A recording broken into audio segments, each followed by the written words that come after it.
I set up my two best friends on a date as a joke. I never imagined they'd fall in love. I never imagined they'd get married.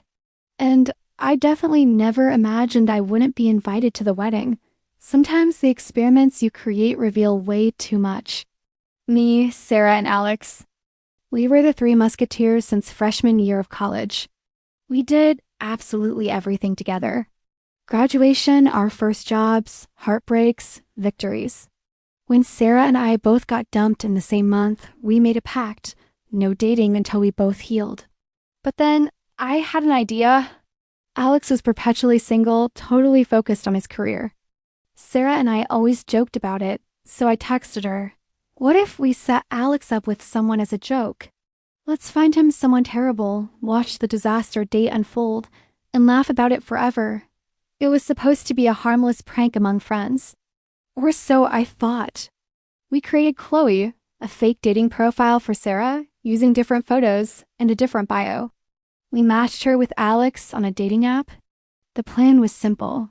One terrible date, screenshots for our group chat, endless laughs. The date happened. And then I waited for the hilarious recap. Instead, there was just silence. For 3 days. On the 4th day, I texted both of them, "How was the date?" Spill. No response. Day 5, I called Sarah. It went straight to voicemail. Day 6, I saw their locations together on Find My Friends. They were at a romantic restaurant. The one Alex always said was too fancy for first dates. That's when I knew. The joke wasn't funny anymore. The experiment had real results. And I wasn't part of the data. I demanded answers. We met at a coffee shop, and they arrived together, holding hands. Sarah couldn't even look at me. Alex spoke first. "We didn't plan this," he said. "The chemistry was real. We tried to fight it for you, but ... double quotes Sarah, started crying. I'm so sorry, we never meant to hurt you." Alex just looked at me and said, "We're in love. We want to be together." My two best friends, in love, because of my stupid joke. The irony tasted like poison. At first, they tried to include me. Awkward double dates where I was just the third wheel. Then group hangouts where they disappear together. And then the slow fade began. Unanswered text, canceled plans. The three Musketeers became two lovers and one ghost. I watched from the outside as they built a life together, with inside jokes I didn't get, on trips I wasn't invited on. Their couple photos filling my social media feed. 8 months later, a notification popped up on my phone. Alex proposed. My heart sank. I waited for the call, for the excited scream, for the "you're the first to know." But I got nothing. Sarah texted me ... 3 days later. "Hey, we're engaged."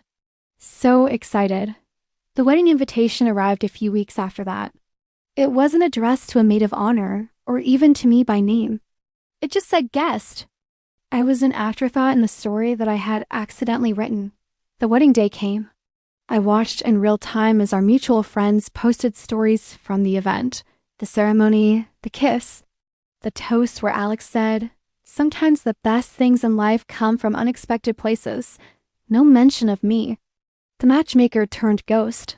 The worst part? Everyone knew I wasn't there. Everyone wondered why.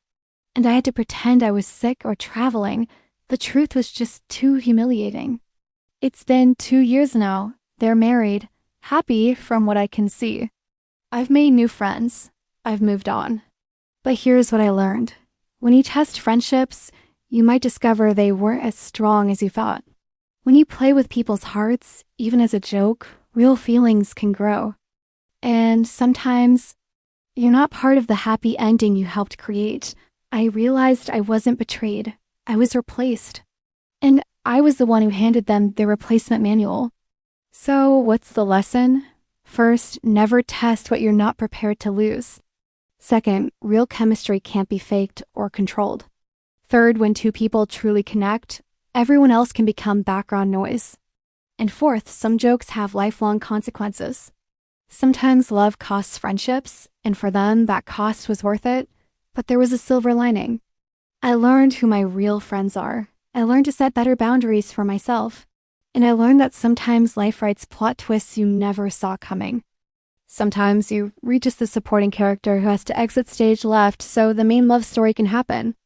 They found love. I found wisdom. Maybe that was the real experiment all along. If you've ever been the third wheel, hit that like button. And let me know in the comments, would you forgive them?